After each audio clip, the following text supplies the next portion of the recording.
দেখো, আমরা ক্লাস 10-এর রাসায়নিক বন্ধন অর্থাৎ কেমিক্যাল বন্ডিং অধ্যায়টি শুরু করছি। প্রথমে যোজ্যতা কক্ষ অর্থাৎ ভ্যালেন্সি অরবিটাল বা ভ্যালেন্স অরবিটাল, সেটা কোনটা না, পরমাণু সবচেয়ে বাইরের কক্ষে যে ইলেকট্রনগুলো থাকে সেগুলো হচ্ছে যোগ ইলেকট্রন বা ভ্যালেন্সি ইলেকট্রন বলে, কারণ এই ইলেকট্রনগুলোই রাসায়নিক বিক্রিয়ায় অংশ নেয়। আর এই কক্ষটাকেই বলা হয় যোজ্যতা কক্ষ। তাহলে যোজ্যতা কক্ষ পরমাণুর সবচেয়ে বাইরের কক্ষকেই বলা হয় আমার হচ্ছে ভ্যালেন্সি অরবিটাল বা যাকে বলে যোজ্যতা কক্ষ। এই কক্ষগুলো সম্পর্কে একটু ধারণা দিচ্ছি, কয়েকটা উদাহরণ দিলে বুঝতে পারবে। যেমন ধরো, পরমাণু ইলেকট্রন বিন্যাস তোমরা অলরেডি জানো। কে প্রথম কক্ষটা কে, তারপরে এল, তারপরে এম, এন, এরকম করে 7টা কক্ষ রয়েছে, তোমরা জানো। সেই কক্ষের ইলেকট্রন বিন্যাস ক্লাস 9-এ শিখেছো। এখানে উদাহরণ হিসাবে যেমন কার্বন পরমাণু কথা হচ্ছে, কার্বনের পারমাণবিক ক্রমাঙ্ক কত? 6। তার মানে 6টা ইলেকট্রন মোট রয়েছে। তাদের ইলেকট্রন বিন্যাসের নীতি অনুযায়ী তোমরা জানো, 2 প্রথম কে কক্ষে ইলেকট্রন, এল কক্ষে থাকবে 4টা। তার মানে কার্বন পরমাণুর যোজ্যতা কক্ষ কোনটা? এল হচ্ছে কার্বনের যোজ্যতা কক্ষ। অতএব কার্বন পরমাণুর যোজ্যতা কক্ষ বা যোজক কক্ষ বলতে পারো সমান এল, এবং এর ইলেকট্রন সংখ্যা কত? 4টা। অর্থাৎ ভ্যালেন্সি ইলেকট্রন, যোজ্যতা বা যোজক ইলেকট্রন সংখ্যা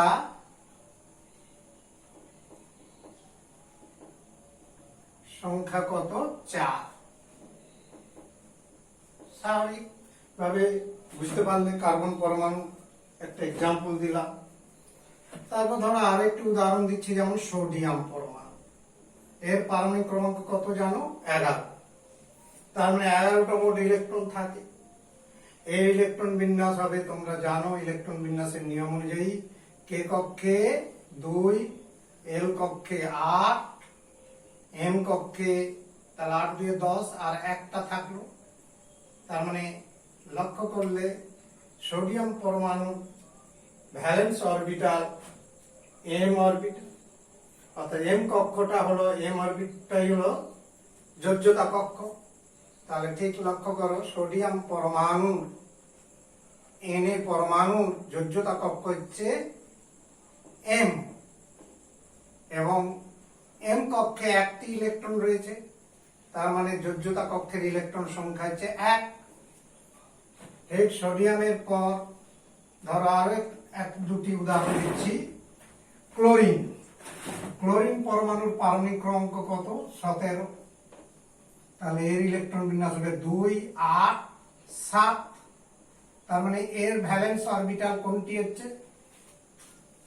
আমার এম অরবিট। তার মানে এম কক্ষটা হলো ক্লোরিনের যোজ্যতা কক্ষ। ক্লোরিন পরমাণুর যোজ্যতা কক্ষ সবচেয়ে বাইরের কক্ষটা হচ্ছে ভ্যালেন্স অরবিটাল, এবং এখানে ইলেকট্রন সংখ্যা কত? 7। এম কক্ষে ইলেকট্রন সংখ্যা 7। তাহলে আমরা ক্লোরিনের কথা জানলাম। ঠিক অনুরূপ ভাবে ধরো পটাশিয়াম, তার পারমাণবিক ক্রমাঙ্ক কত? 19।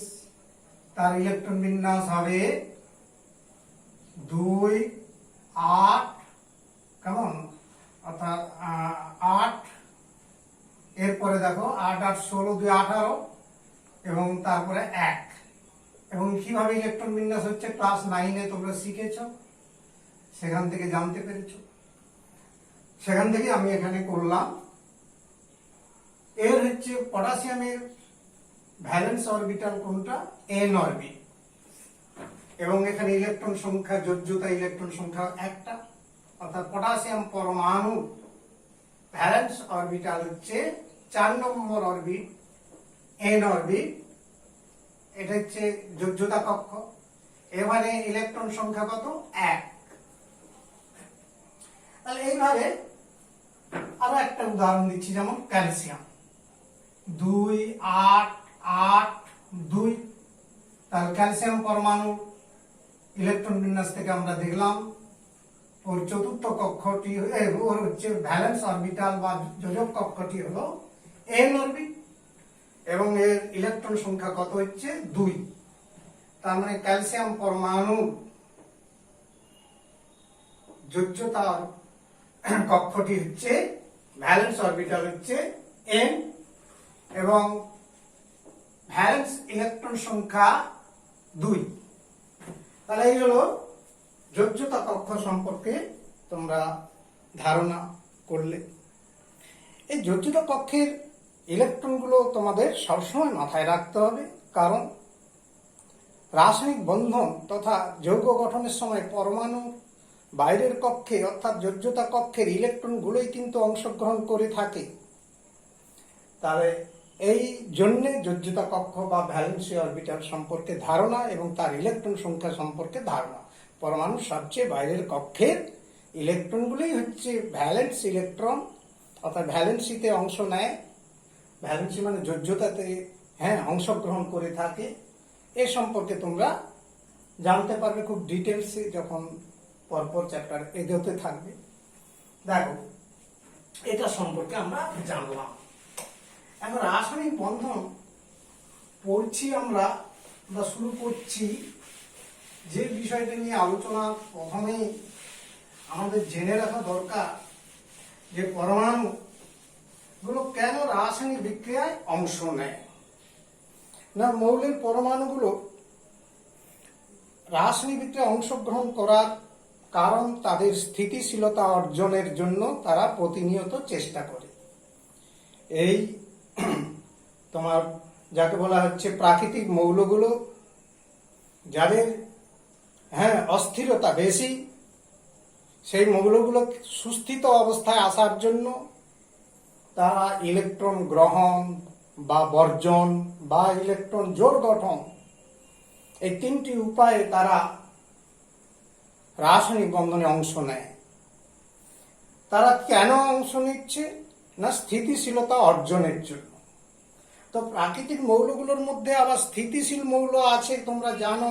নভেল যে এলিমেন্টগুলো রয়েছে, নভেল গ্যাস, যে বিরল গ্যাস বা নিষ্ক্রিয় মৌল যাদের বলে, হিলিয়াম, নিয়ন, আর্গন, ক্রিপ্টন, জেনন, রেডন, এই মৌলগুলো হচ্ছে নিষ্ক্রিয় মৌল।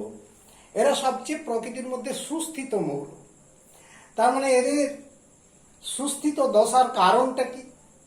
না, এদের যোজ্যতা কক্ষের ইলেকট্রন বিন্যাসটাই হচ্ছে মূল কারণ। যেমন হিলিয়াম সুস্থিত হয় কেন? না, ওর বাইরের কক্ষে ইলেকট্রন সংখ্যা 2টো রয়েছে, সেই জন্য ওটা স্থায়িত্ব বেশি। আবার দেখো, হিলিয়াম বাদে বাদ বাকি যত নিষ্ক্রিয় মৌল তাদের ইলেকট্রন বিন্যাসগুলো লক্ষ্য করলে দেখবে সবগুলোর বাইরের কক্ষে 8খানা ইলেকট্রন রয়েছে। তার মানে তাদের 8খানা ইলেকট্রন উপস্থিতি হচ্ছে সুস্থিতির লক্ষণ। এবার বাদ বাকি যে মৌল, অর্থাৎ নিষ্ক্রিয় মৌল ছাড়া বাদ বাকি যত মৌল রয়েছে প্রাকৃতিক মৌলগুলো, তারা কি করে? না, তারা ওই ইলেকট্রন গ্রহণ বা বর্জন করে ওই হিলিয়ামের মতো অথবা অন্য নিষ্ক্রিয় মৌলগুলোর মতো ইলেকট্রন বিন্যাস লাভের চেষ্টা করে থাকে এবং সেই ইলেকট্রন বিন্যাস লাভ করতে পারলে তারা স্থিতিশীল হয়। দেখো, সোডিয়াম একটা মৌল, তোমরা জানো এটা কতটা সক্রিয় সেটা তোমরা পড়েছো, বাস্তবে যখন প্র্যাকটিক্যাল করবে তখন দেখতে পাবে। ওটা তারপিন তেল বা কেরোসিন তেলের মধ্যে রাখা হয়, কারণ বায়ুমণ্ডলে নিয়ে এলেই ওরা রাসায়নিক বিক্রিয়া করে থাকে, তীব্রভাবে রাসায়নিক বিক্রিয়া করে।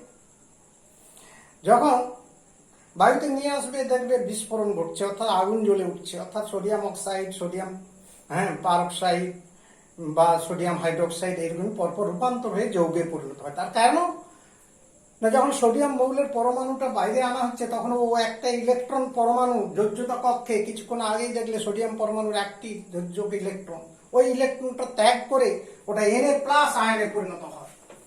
সোডিয়াম পরমাণুটা ওর ইলেকট্রন বিন্যাস তোমরা একটু আগেই দেখেছো, 2 8 1, কিছুক্ষণ আগে দেখিয়েছিলাম KLm, m অরবিটে অর্থাৎ যোজ্যতা কক্ষে একটা ইলেকট্রন রয়েছে। ওই একটা ইলেকট্রন আমরা এখানে ডট বিন্দু দিয়ে দেখাচ্ছি, ওই ইলেকট্রনটা ত্যাগ করার ফলে সোডিয়াম ক্যাটায়নে পরিণত হয় এবং ওই ইলেকট্রনটা ত্যাগ করে দিল, ই দিয়ে দেখাচ্ছি ইলেকট্রনটা এখানে। এবার এখানে সোডিয়াম পরমাণুর ইলেকট্রন বিন্যাসটা এইতে পরিণত হয়ে গেল, অর্থাৎ 2 8, একটা ইলেকট্রন বেরিয়ে চলে গেছে। তার মানে এটা বাইরের কক্ষে এখন ইলেকট্রন সংখ্যা 8 হয়ে গেল। কার মতো হলো? না, নিষ্ক্রিয় মৌলের মতো। নিয়ন, এখানে নিয়ন যে নিষ্ক্রিয় মৌল তোমরা জানো, নামটা শুনেছো, ওই নিয়নের মতো ইলেকট্রন বিন্যাস প্রাপ্তি হলো। অর্থাৎ নিয়নের 10 পারমাণবিক ক্রমাঙ্ক তোমরা ইলেকট্রন বিন্যাস কিছুক্ষণ আগে দেখলে বা 9 শিখেছো। এর ইলেকট্রন বিন্যাস কে কক্ষে 2, এল কক্ষে 8, আর হচ্ছে ইলেকট্রন নেই, 2 8 এ 10, তাহলে বাইরের কক্ষে ইলেকট্রন সংখ্যা 8 হয়ে গেল। এইবার সোডিয়াম আয়নটা কিন্তু স্থিতিশীল, অর্থাৎ আর কিন্তু সক্রিয় নয়, ও স্থায়ী হয়ে গেছে, সুস্থিত হল। এবার ওই সোডিয়াম আয়ন তোমরা দিনরাত খাদ্যের মধ্যে পেয়ে থাকো, যেমন সোডিয়াম ক্লোরাইড যে খাদ্য লবণ, ওখানে কিন্তু সোডিয়াম আয়ন রয়েছে। সোডিয়াম আয়নটা এতই নিষ্ক্রিয় যে আমাদের জিহ্বায় লাগলেও কিছুই আমরা বুঝতে পারি না বা অনুভব করতে পারি না। কিন্তু সোডিয়াম পরমাণুটাকে বায়ুতে নিয়ে এলে দেখবে বিস্ফোরণ সময় তার তীব্রভাবে বিক্রিয়া করে, এমনকি ওতে একটু জল ফেলে দিলে দেখবে আগুন জ্বলে উঠবে, অর্থাৎ একটা আগুনের স্ফুলিঙ্গ সহ ওটা সোডিয়াম আয়নে পরিণত হয়। তো সেই সোডিয়াম আয়ন যখন আমরা কিন্তু খুবই নিষ্ক্রিয় হিসাবে আমরা খাদ্যের মাধ্যমে, যেমন বললাম খাদ্য লবণে থাকে সোডিয়াম আয়ন, আমাদের জিহ্বাতে পড়লেও কিছুই হয় না, কেন? তখন নিষ্ক্রিয় অর্থাৎ স্থায়ী মৌল হয়ে যায়।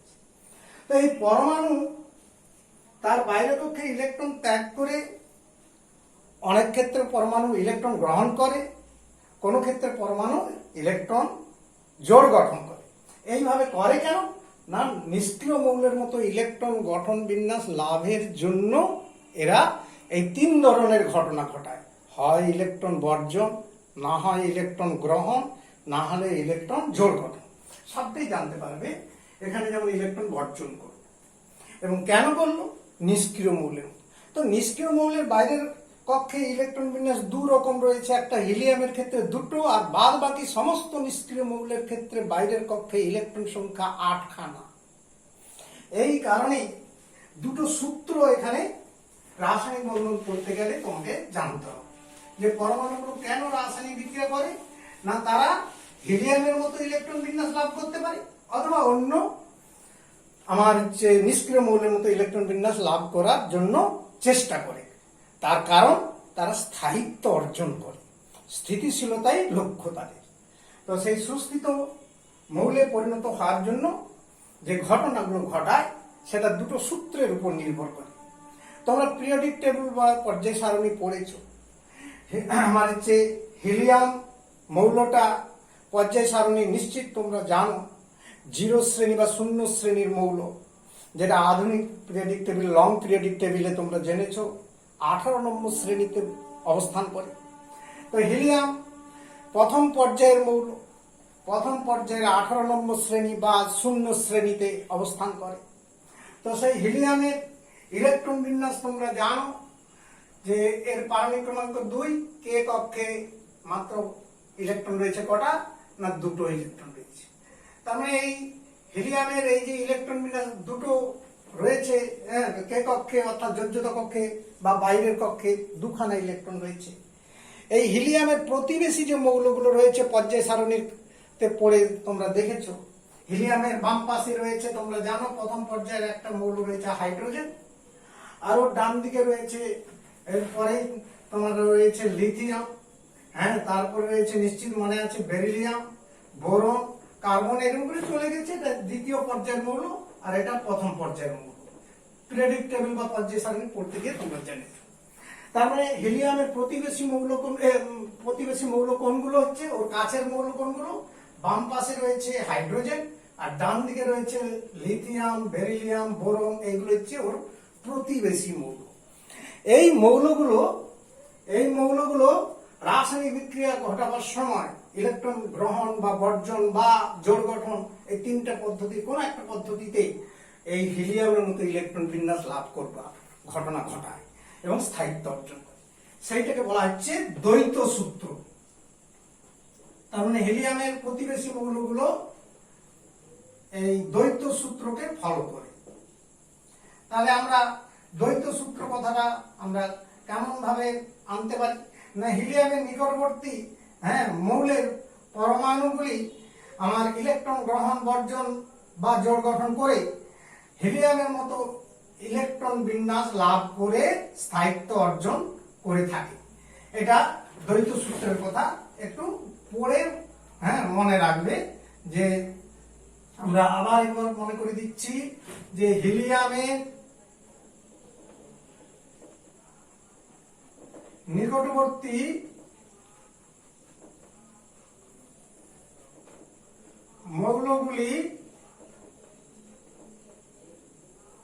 মৌলের পরমাণুগুলি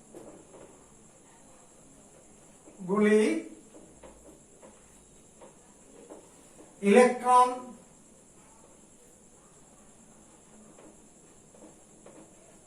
গ্রহণ বা বর্জন বা জোড় গঠন করে হিলিয়ামের মতো ইলেকট্রন বিন্যাস লাভ করে স্থায়িত্ব অর্জন করে, মানে স্থিতিশীল হয়, স্থায়িত্ব অর্জন করে। কেমন? তো স্বাভাবিকভাবে আমরা একটা উদাহরণ দেখাচ্ছি, যেমন লিথিয়াম মৌলটা হাইড্রোজেনের সঙ্গে যদি বিক্রিয়া করে লিথিয়াম হাইড্রাইড যৌগ তৈরি করে, তখন কি করে না, লিথিয়াম মৌল এবং হাইড্রোজেন পরমাণু এখানে দেখাচ্ছি। লিথিয়াম মৌলের বাইরের কক্ষে তোমরা ইলেকট্রন অলরেডি জানো বিন্যাস থেকে 2 আর 1। এখানে আমরা সংক্ষেপে ইলেকট্রন বিন্যাসটাই ব্র্যাকেটে দেখাচ্ছি, কে কক্ষে 2 আর এল কক্ষে 1। আর এটা কে কক্ষে হাইড্রোজেনের একটা ইলেকট্রন রয়েছে।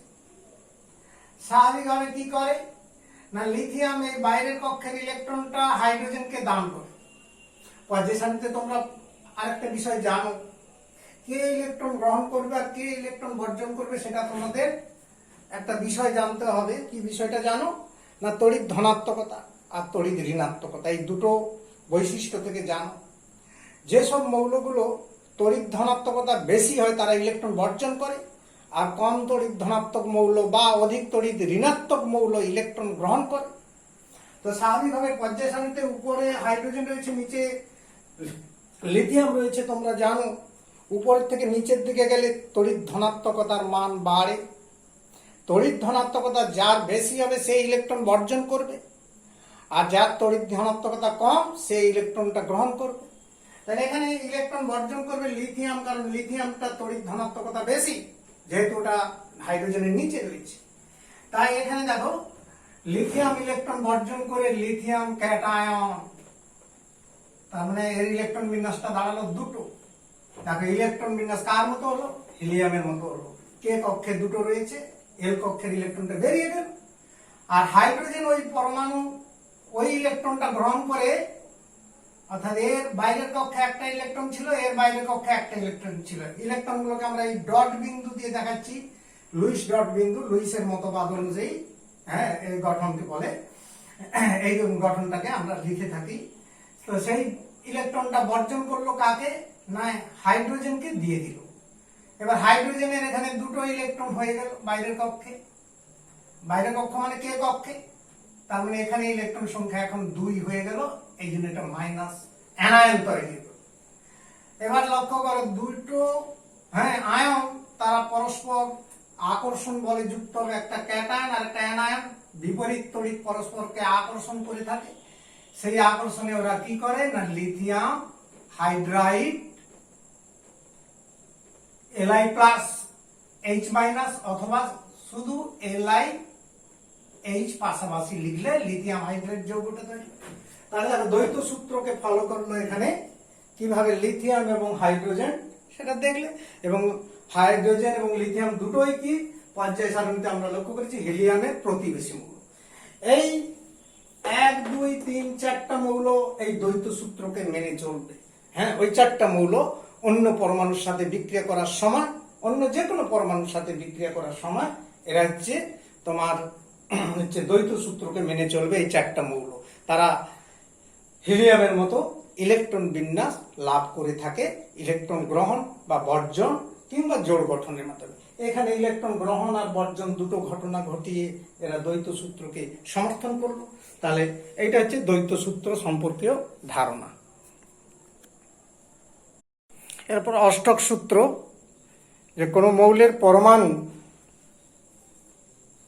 ইলেকট্রন গ্রহণ বা বর্জন বা জোড় গঠন করে তার নিকটবর্তী নিষ্ক্রিয়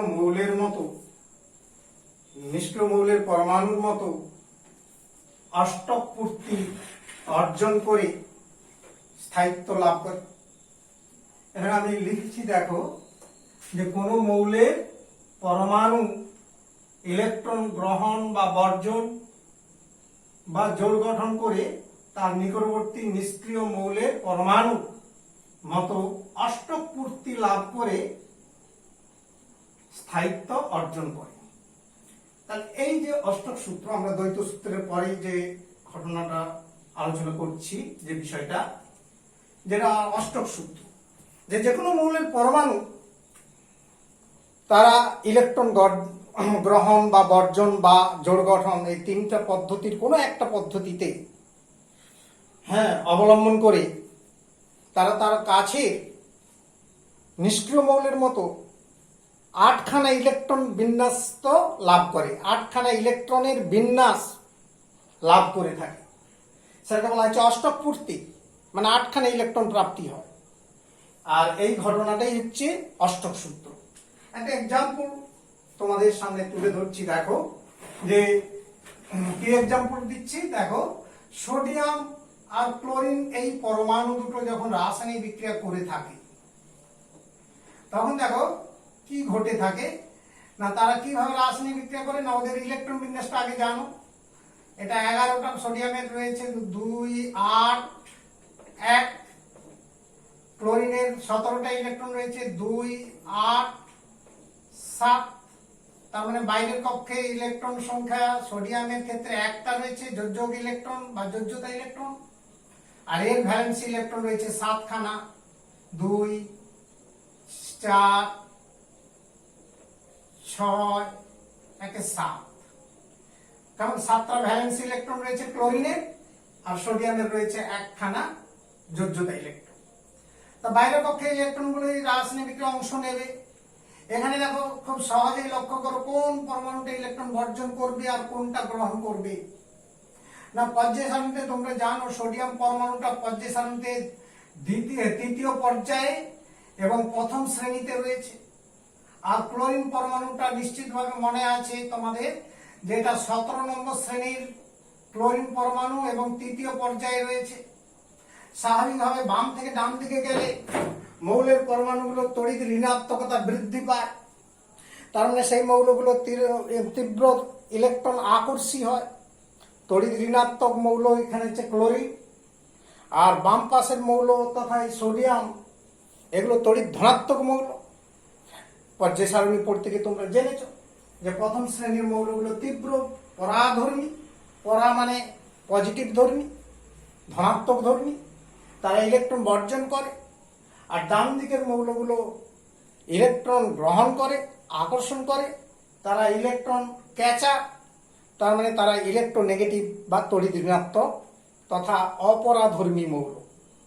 তো স্বাভাবিকভাবে এখানে ইলেকট্রন গ্রহণ করবে ক্লোরিন, আর হচ্ছে সোডিয়াম ইলেকট্রন বর্জন করবে। এই দুটো পদ্ধতি অবলম্বন করবে।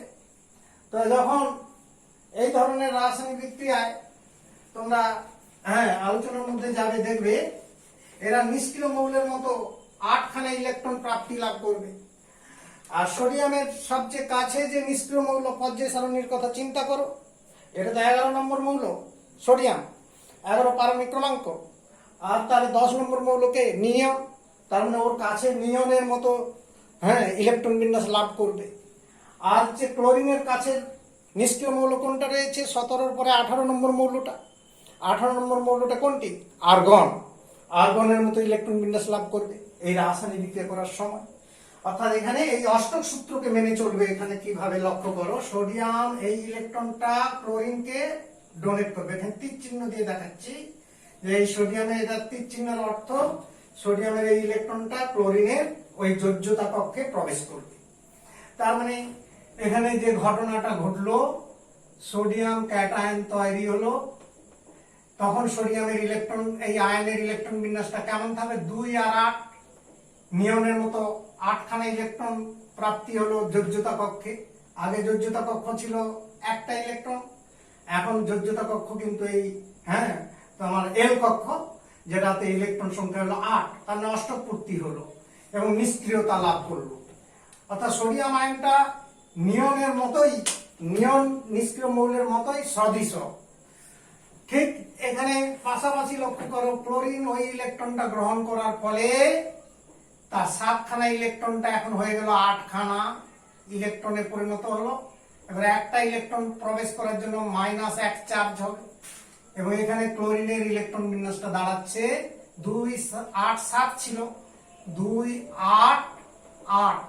তার মানে এম অরবিট, আমরা তো জানি কে এল এম, যোজ্যতা কক্ষ এম অরবিট 8খানা ইলেকট্রন প্রাপ্তি লাভ করলো, যেটা হচ্ছে আর্গনের মতো ইলেকট্রন বিন্যাস সদৃশ হলো, আর্গনের মতো ইলেকট্রন বিন্যাস লাভ করলো। আর সোডিয়ামটা নিয়নের মতো ইলেকট্রন বিন্যাস লাভ করলো। তার মানে দেখো এরা এখন স্থায়ী হয়ে গেছে, সুস্থিত। এবার যেহেতু এটা ক্যাটায়ন, মানে সোডিয়াম ক্যাটায়ন মানে পজিটিভ তড়িৎ আছে, আর ক্লোরাইড আয়ন অ্যানায়ন মানে নেগেটিভ তড়িৎ আছে। তোমরা তো জানো কুলম্বের সূত্র থেকে বিপরীত আয়নগুলো পরস্পরকে আকর্ষণ করে, সেই তীব্র আকর্ষণের দ্বারা পরস্পর মিলিত হয়ে যায়। সে খান থেকে সোডিয়াম আর ক্লোরাইড আয়ন মিলিত হয়ে তারা যে যৌগটা তৈরি করলো সোডিয়াম ক্লোরাইড যৌগ, এটাকে সিম্পল অথবা এভাবেও লেখা যায়, শুধু NaCl বলেও লেখা যায়। হয় ক্যাটায়ন অ্যানায়ন ফর্মে লিখতে পারো, অথবা হচ্ছে পাশাপাশি, অথবা হচ্ছে তাদেরকে সিম্পল NaCl সোডিয়াম ক্লোরাইড দেখাতে পারো। তাহলে দেখো অষ্টক সূত্র তোমরা বুঝতে পারলে কিভাবে অষ্টক সূত্রকে ফলো করলো। এখানে সোডিয়াম ক্লোরাইড সম্পর্কেও ধারণা তোমরা করতে পারবে। আমরা এবারে আসছি মূলত রাসায়নিক বন্ধন টপিকে এবারে প্রবেশ করছি। রাসায়নিক বন্ধনের এই প্রাথমিক ধারণাগুলো তোমাকে মনে রাখতে হবে, এই বৈশিষ্ট্যগুলো জানতে হবে, জানার পরেই তোমরা কেমিক্যাল বন্ডিং বিষয়টা তবেই সহজে বুঝতে পারবে। তো রাসায়নিক বন্ধন কাকে বলবো আমরা? যখন কোনো মৌলের পরমাণু অপর কোনো মৌলের পরমাণুর সঙ্গে হয় ইলেকট্রন গ্রহণ বর্জন অথবা ইলেকট্রন জোড় গঠনের মাধ্যমে পরস্পর মিলিত হয়, তখন তারা যে প্রক্রিয়ায় এই মিলন ঘটনা ঘটায় সেই প্রক্রিয়াটাই হচ্ছে রাসায়নিক বন্ধন। এবং এখানে যে মৌলগুলোর ক্ষমতা, রাসায়নিক বন্ধনে মিলিত হওয়ার যে ক্ষমতা, সেই ক্ষমতাটাকে বলা হচ্ছে তোমার হচ্ছে রাসায়নিক যোজ্যতা বা হচ্ছে কেমিক্যাল বন্ডিং হচ্ছে ভাবতে পারো। এবং এর ফলে যে বন্ধনটা তৈরি হয় সেটাই হচ্ছে রাসায়নিক বন্ধন। তাহলে যখন কোনো মৌলের পরমাণু তার নিকটবর্তী নিষ্ক্রিয় মৌলের মতো ইলেকট্রন বিন্যাস লাভের চেষ্টায় পরস্পর যে প্রক্রিয়ায় মিলিত হয় তাকেই বলা হচ্ছে রাসায়নিক বন্ধন। এবং এই মিলিত হওয়ার ক্ষমতাকে, মৌলগুলোর যে ক্ষমতা, তাকেই বলা হচ্ছে যোজ্যতা, রাসায়নিক যোজ্যতা। এই রাসায়নিক বন্ধন বা যোজ্যতা 3 প্রকারের হয়। তার ডেফিনেশনটা কিন্তু তোমরা বই থেকে পড়বে, যে রাসায়নিক বন্ধন কাকে বলে। যে বিষয়টা বললাম সেটা নিশ্চিতভাবে বুঝতে পারলে, যে যে প্রক্রিয়ায় কোনো মৌলের পরমাণু নিকটবর্তী নিকটবর্তী নিষ্ক্রিয় মৌলের মতো ইলেকট্রন বিন্যাস লাভের চেষ্টায় অপর কোনো মৌলের পরমাণুর সাথে ইলেকট্রন গ্রহণ বা বর্জন বা জোড় গঠনের মাধ্যমে পরস্পর মিলিত হয়, তাকে তোমার রাসায়নিক বন্ধন বলা হয়। এবং এই প্রক্রিয়ায় রাসায়নিক বন্ধন গঠনের ক্ষমতাকে মৌলের যোজ্যতা বলা হয়। তাহলে এই রাসায়নিক বন্ধন 3 প্রকারের হয়। ইহা প্রধানত 3 প্রকারের,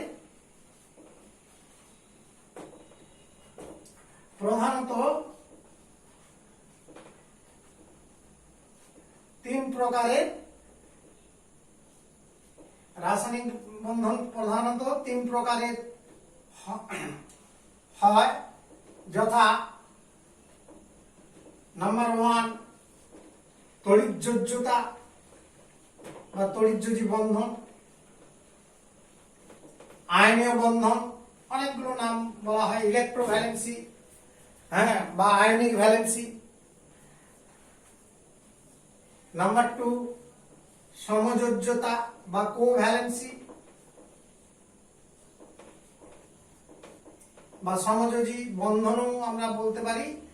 3 নম্বর দেখো আমার অসমযোজ্যতা বা কোঅর্ডিনেট কোভ্যালেন্সি বন্ড, অসমযোজ্যতা।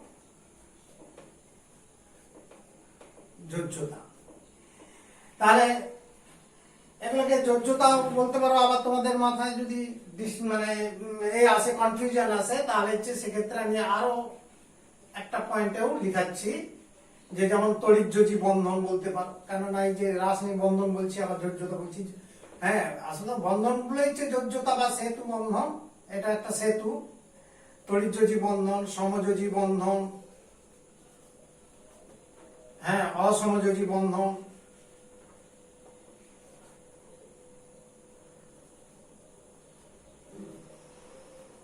এছাড়া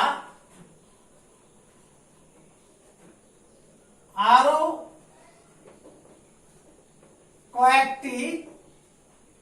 কয়েক প্রকার রাসায়নিক বন্ধন রয়েছে। রাসায়নিক বন্ধন বর্তমান, যেগুলো তোমরা হায়ার ক্লাস 11 সেকশনে গিয়ে জানবে, কিছু জানবে, আর তার আরো পরে আরো কিছু জানবে। নাম্বার 4 হাইড্রোজেন বন্ধন, H বন্ধন বলা হয়, হাইড্রোজেন বন্ড। নাম্বার 5 বিজ্ঞানী ভ্যান ডার ওয়ালের নাম অনুসারে ভ্যান ডার ওয়াল বল, এটাও একটা বন্ধন, ভ্যান ডার ওয়ালস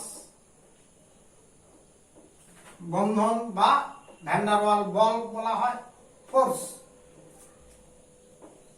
নাম্বার 5 ধাতব বন্ধন।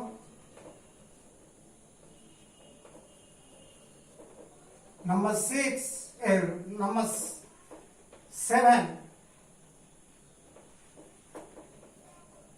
হাইড্রোজেন ব্রিজ বন্ড, হাইড্রোজেন সেতু বন্ধনও বলে বা ব্রিজ বন্ড ইত্যাদি।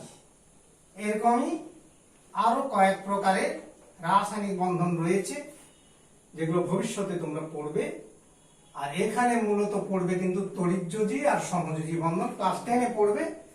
11-এ গিয়ে অসমযোজী বন্ধন, এখানে হাইড্রোজেন বন্ধন, ভ্যান ডার ওয়াল বন্ধন, ধাতব বন্ধন, হাইড্রোজেন ব্রিজ বন্ধন, এগুলো পড়বে তোমরা। তো আমরা এই বন্ধনের টাইপটা জানলাম, রাসায়নিক বন্ধনের শ্রেণীটা এবং তার যোজ্যতা তথা ভ্যালেন্সি গুলো সম্পর্কে টাইপটা জানলাম। এবার তাদের সম্পর্কে ডিটেলসে পরপর আমরা জানতে পারবো। আমরা এরপরে তড়িৎযোজ্যতা শুরু করব।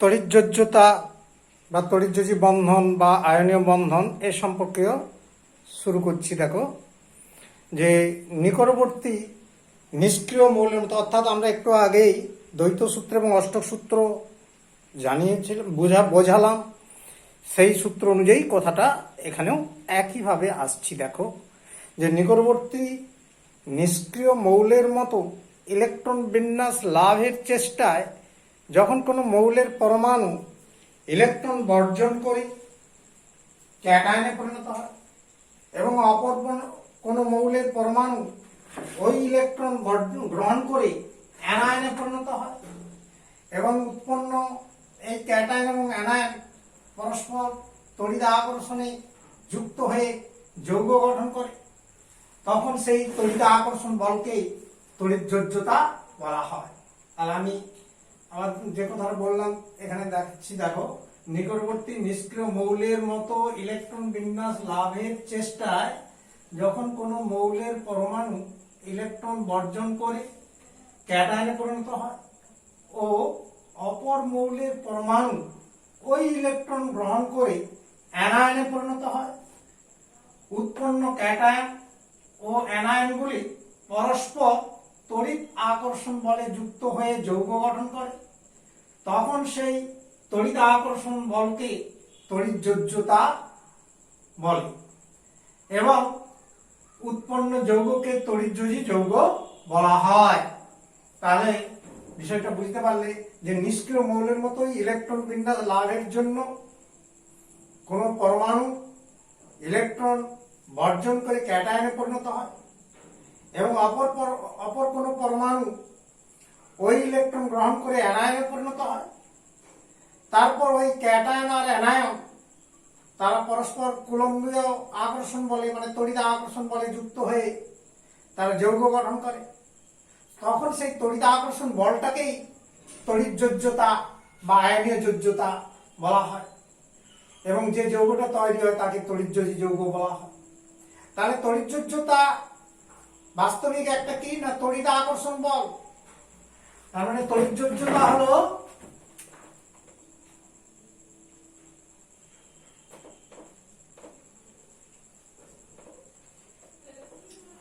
এক প্রকার তড়িৎ আকর্ষণ বল, আর কিছুই নয়। তড়িৎ আকর্ষণ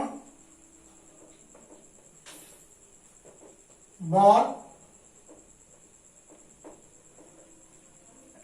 এবং তড়িৎযোজী বন্ধনে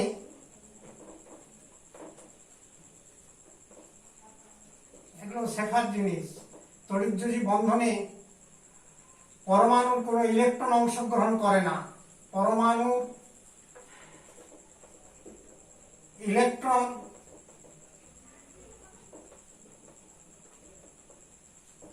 অংশ গ্রহণ সরাসরি ইলেকট্রন কিন্তু অংশগ্রহণ করে না। তাই তড়িৎযোজ্যতাকে তড়িৎযোজী বা তড়িৎযোজ্যতা তড়িৎযোজী বন্ধনকে প্রকৃত রাসায়নিক বন্ধন বলা যায় না। রাসায়নিক বন্ধন বলা হয় না। এটা প্রকৃতপক্ষে একটা রাসায়নিক বন্ধন নয়, কারণ এখানে সরাসরি ইলেকট্রন অংশ নিচ্ছে না। তার আগে যে বলবে যে তোমাদের মাথায় আসবে যে আগে তো ইলেকট্রন গ্রহণ করতে হয়েছে, ওটা তো করেছে কারণ তারা অষ্টক সূত্র বা দ্বৈত সূত্রকে মেনে চলার জন্য। তারা ইলেকট্রন গ্রহণ বর্জন করে ক্যাটায়ন অ্যানায়ন তৈরি হচ্ছে, তার মূল কারণটা কি না তারা স্থায়িত্ব অর্জনের জন্য।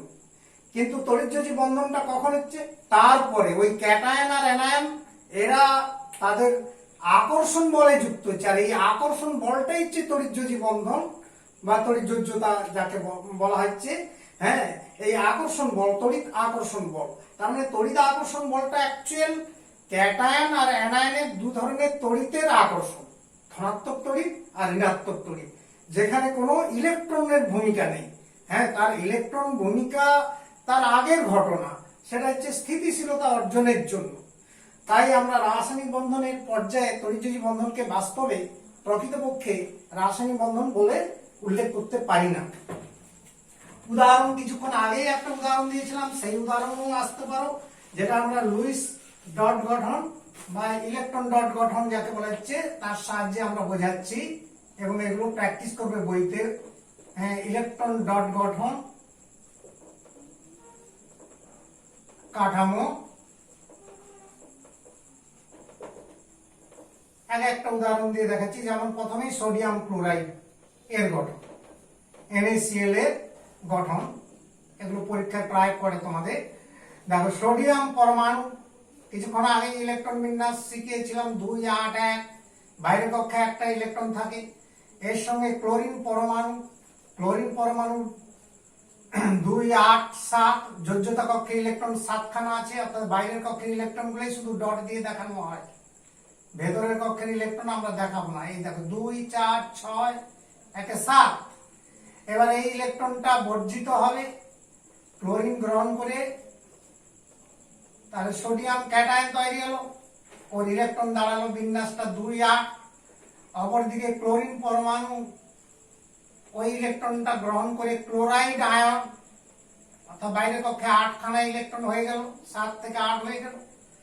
এই ইলেকট্রনটা চলে যাওয়ার জন্য এবার এর ইলেকট্রন বিন্যাস তোমরা দেখাতে পারো 2, 8 দেখাতে হবে, 2, 8, 8, কারণ একটা ইলেকট্রন বাড়লো, 7-এর জায়গায় 8 হলো, এবং ক্লোরিনটা অ্যানায়ন হলো, ক্লোরাইড আয়ন। এবার এরা পরস্পর যুক্ত হয়ে NaCl যৌগ গঠন করলো, বা NaCl বলে লেখা যায়, সোডিয়াম ক্লোরাইড যৌগ গঠন করলো। তাহলে সোডিয়াম ক্লোরাইডের লুইস ডট গঠন এটা শিখলে কেমন। এছাড়া তুমি ধরো ক্যালসিয়াম অক্সাইড, আরো 2-4টা দেখাচ্ছি, 2-3টা দেখাচ্ছি।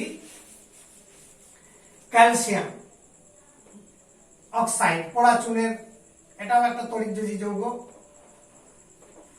ক্যালসিয়াম পরমাণু তো তোমরা জানো তড়িৎ ধনাত্মক ধর্মী মৌল, কারণ দ্বিতীয় শ্রেণীর মৌল, দ্বিতীয় শ্রেণীর তোমার ক্যালসিয়াম হচ্ছে 4র্থ পর্যায়ের মৌল, এবং এটা তীব্র তড়িৎ ধনাত্মক ধর্মী, ক্ষারীয় মৃত্তিকা মৌল বলা হয়।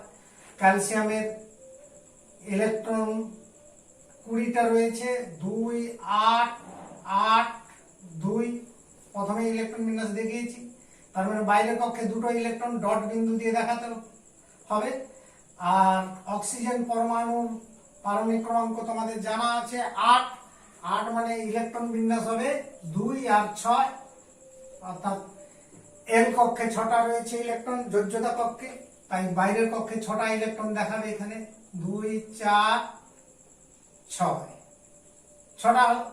এবার অষ্টক সূত্র এখানে ফলো করবে, কারণ ক্যালসিয়ামের কাছের নিষ্ক্রিয় মৌল কোনটা, 18 নম্বর মৌল আর্গন, আর অক্সিজেনের কাছের নিষ্ক্রিয় মৌল হচ্ছে নিয়ন, 10 নম্বর মৌল, কাজেই ওদের মতো ইলেকট্রন বিন্যাস লাভ করবে। ক্যালসিয়াম হচ্ছে 2টো ইলেকট্রন বর্জন করবে, 2টো বর্জন করলে বাইরের কক্ষে 8 হয়ে যাবে, অর্থাৎ ক্যালসিয়াম এই 2টো ইলেকট্রন অক্সিজেনকে দান করবে, কারণ এটা তড়িৎ ধনাত্মক আর অক্সিজেন তড়িৎ ঋণাত্মক। পর্যায় সারণী পড়তে হবে, ভালো করে জানতে হবে। অক্সিজেন 16 নম্বর শ্রেণীর মৌল, ডান দিকে অবস্থান করে, ডান দিকের মৌলগুলো কি তড়িৎ ঋণাত্মক, তারা ইলেকট্রন গ্রহণ করে। আর পর্যায় সারণীর বাম দিকের যে মৌল, প্রথম শ্রেণী এবং দ্বিতীয় শ্রেণী, এটা দ্বিতীয় শ্রেণীর মৌল, এরা তীব্র তড়িৎ ধনাত্মক।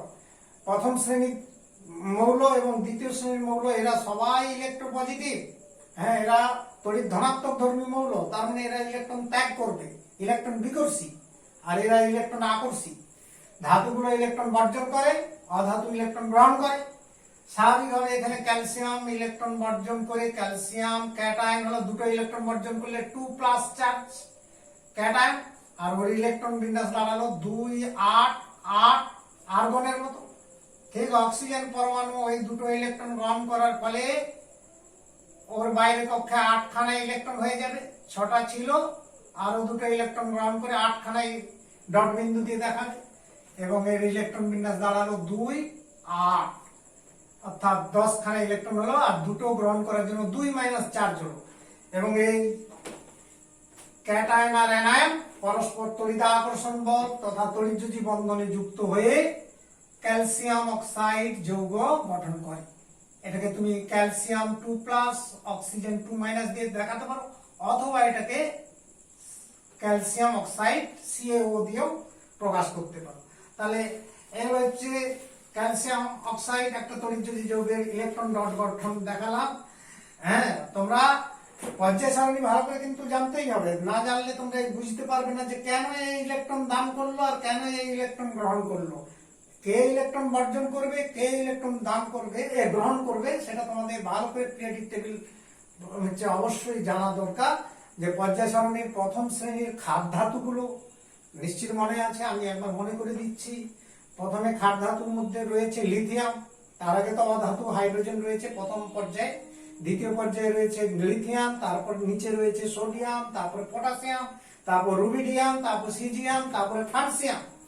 এই মৌলগুলো রয়েছে, তার মধ্যে ফ্রান্সিয়ামটা কৃত্রিম মৌল, খাদ ধাতু। আর দ্বিতীয় শ্রেণীর যে মৌলগুলো রয়েছে, প্রথম পর্যায়ে কোনো মৌল নেই, দ্বিতীয় পর্যায়ের প্রথম মৌল রয়েছে কি বেরিলিয়াম, তারপর রয়েছে ম্যাগনেসিয়াম, তারপর রয়েছে ক্যালসিয়াম, তারপর রয়েছে স্ট্রনসিয়াম, তারপর রয়েছে বেরিয়াম, তারপর রয়েছে রেডিয়াম। অথবা ওখানে রয়েছে তোমার যে মৌলগুলো ক্ষারীয় মৃত্তিকা মৌল, সেগুলো নিশ্চিত মনে রাখবে।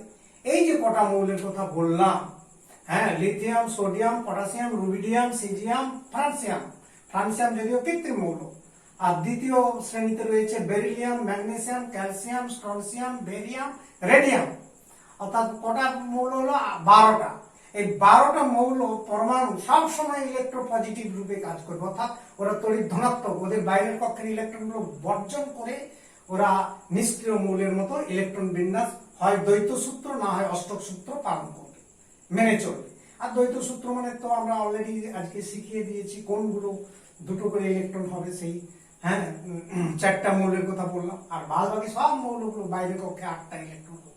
তো যাই, কারা ইলেকট্রন গ্রহণ বর্জন করবে আর কে ইলেকট্রন গ্রহণ করবে বিক্রিয়া করার সময়, সেটা কিন্তু তোমাকে ওই পর্যায় সারণীতে মৌলের অবস্থান মাথায় রাখতে হবে। অধাতুগুলো ইলেকট্রন গ্রহণ করবে, অধাতু মৌল কোনগুলো, পর্যায় সারণীর কথা একবার মনে করো। পঞ্চম শ্রেণী, হ্যাঁ, যেটা 15 নম্বর শ্রেণী বলছি, 15 নম্বর শ্রেণী, 16 নম্বর শ্রেণী, 17 নম্বর শ্রেণী, এই 3টে শ্রেণীর মৌলের কথা মেনলি মনে রাখতে হবে। 15 নম্বর শ্রেণীর মৌল যারা নাইট্রোজেন গ্রুপের মৌল, হ্যাঁ, নিট্রোজেন মৌল বলা হয়, সেই নাইট্রোজেন, ফসফরাস, আর্সেনিক, অ্যান্টিমনি, হ্যাঁ, এই যে মৌলগুলো রয়েছে ওই মৌলগুলো। তারপর 16 নম্বর শ্রেণীর মৌল oxygen, sulphur, selenium, tellurium, helium ইত্যাদি যে মৌলগুলো রয়েছে 16 নম্বর মৌল শ্রেণী। তোমাকে মাত্র দ্বিতীয়, তৃতীয়, চতুর্থ পর্যায়টা মুখস্থ রাখলেই হবে, বেশি করতে হবে না, বড় ক্লাসে গিয়ে বেশি করবে। আর 17 নম্বর শ্রেণীর হ্যালোজেন মৌলগুলো, ফ্লোরিন, ক্লোরিন, ব্রোমিন, আয়োডিন, হ্যাঁ, অ্যাস্টাটিন, এই মৌলগুলো এরা হচ্ছে ইলেকট্রোনেগেটিভ, এরা প্রত্যেকেই, এরা সবাই ইলেকট্রন গ্রহণ করে। তো হ্যাঁ, এখানে অক্সিজেন 16 নম্বর শ্রেণীর মৌল, সেই জন্য ইলেকট্রন গ্রহণ করে এই যৌগ গঠন করেছে। তাহলে এরপর 3 নম্বর আরেকটা যৌগের উদাহরণ দিচ্ছি, আমি উপরের লেখাটা মুছিয়ে একটু জায়গাটা বাড়িয়ে নিলাম। ম্যাগনেসিয়াম অক্সাইড 3 নম্বর। আরেকটা এক্সাম্পল দিচ্ছি, যেমন ম্যাগনেসিয়াম অক্সাইড যৌগের লুইস ডট গঠন কিভাবে হয়। ম্যাগনেসিয়াম পরমাণু, ওর বাইরের কক্ষে 2টো ইলেকট্রন রয়েছে, মোট 12টা ইলেকট্রন, 2, 8, 2, কারণ পারমাণবিক ক্রমাঙ্ক 12। আর অক্সিজেন পরমাণুর সঙ্গে বিক্রিয়া করে, তাহলে অক্সিজেনের বাইরের কক্ষে 8 পারমাণবিক ক্রমাঙ্ক, বাইরের কক্ষে 6টা ইলেকট্রন রয়েছে। তার মানে এর বাইরের কক্ষে 2টো ইলেকট্রন মানে 2টো ডট বিন্দু, এর 6টা ইলেকট্রন মানে 6টা ডট বিন্দু আসবে। এবার এর নিকটবর্তী নিষ্ক্রিয় মৌল নিয়ন, তার মতো ইলেকট্রন বিন্যাস লাভের জন্য কি করবে না, এই 2টো ইলেকট্রনই ত্যাগ করবে। কাকে? অক্সিজেনকে। হ্যাঁ, এখানে এই তীর চিহ্ন দিয়ে দেখিয়ে দিবে, অক্সিজেনের দিকে তীর চিহ্ন যাবে। কেমন? 2টো ইলেকট্রন বর্জন করলো। তাহলে ম্যাগনেসিয়াম ক্যাটায়ন Mg2+, ইলেকট্রন বিন্যাসটা এই ক্যাটায়নের দাঁড়াবে 2, 8, বাইরের কক্ষের ইলেকট্রন বেরিয়ে গেছে। অক্সিজেন পরমাণু 2টো ইলেকট্রন গ্রহণ করলো, 8 হয়ে গেল।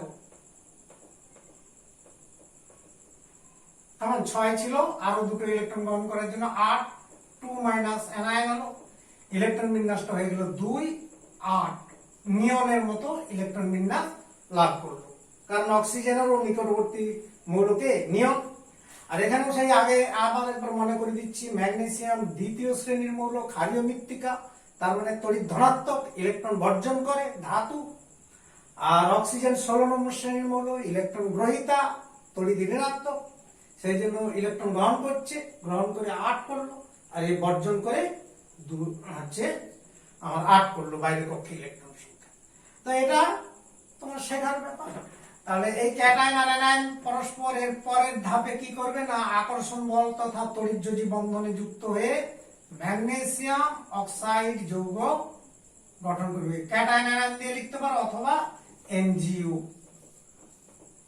এই ম্যাগনেসিয়াম অক্সাইড গঠনটা শিখলে। এরপর আরো একটা উদাহরণ দিচ্ছি, এছাড়াও তোমরা বইগুলো খুলবে, বিভিন্ন বই থেকে পাবে অনেক উদাহরণ।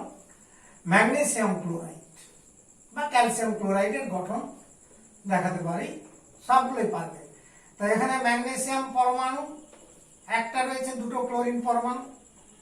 তো এখানে দেখবে যে ম্যাগনেসিয়ামের ইলেকট্রন বিন্যাস তোমরা জানো 2, 8, 2 কিছুক্ষণ আগেই বললাম। ক্লোরিন দুটো আছে মানে এই জন্য বাম পাশে একটা ক্লোরিন লিখলাম আর ডান পাশে একটা ক্লোরিন লিখলাম। হ্যাঁ, যেহেতু দুটো আছে আর মাঝখানে রাখলাম একটাই পরমাণু, কারণ লেখো দেখলে বুঝতে পারবে। এর বাইরের কক্ষে দুটো ইলেকট্রন রয়েছে।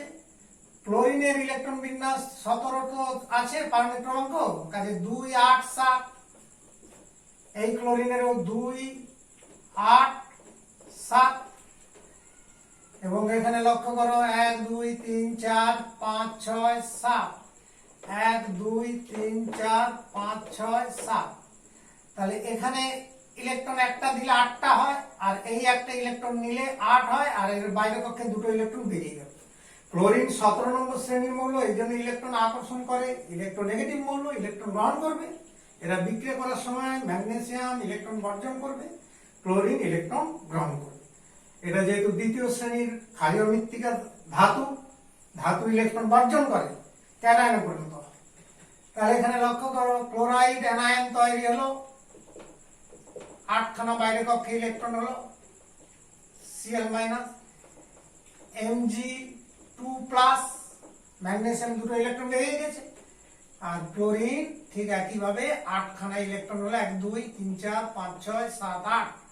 Chlorine minus anion 2, 8, 8। এটা হলো 2, 8, এটা হবে 2, 8, 8। এরপর এরা তড়িৎ আকর্ষণ বলে যুক্ত হয়ে ম্যাগনেসিয়াম ক্লোরাইড হয়, এটা 2+, একটা মাইনাস দেখাতে পারো, অথবা Mg, মানে পাশাপাশি সংখ্যাগুলোকে একসঙ্গে লিখতে হবে, MgCl2। তাহলে ম্যাগনেসিয়াম ক্লোরাইড। এইরকমই অনেক তোমরা তড়িৎযোজী যৌগের উদাহরণ বই থেকে পাবে।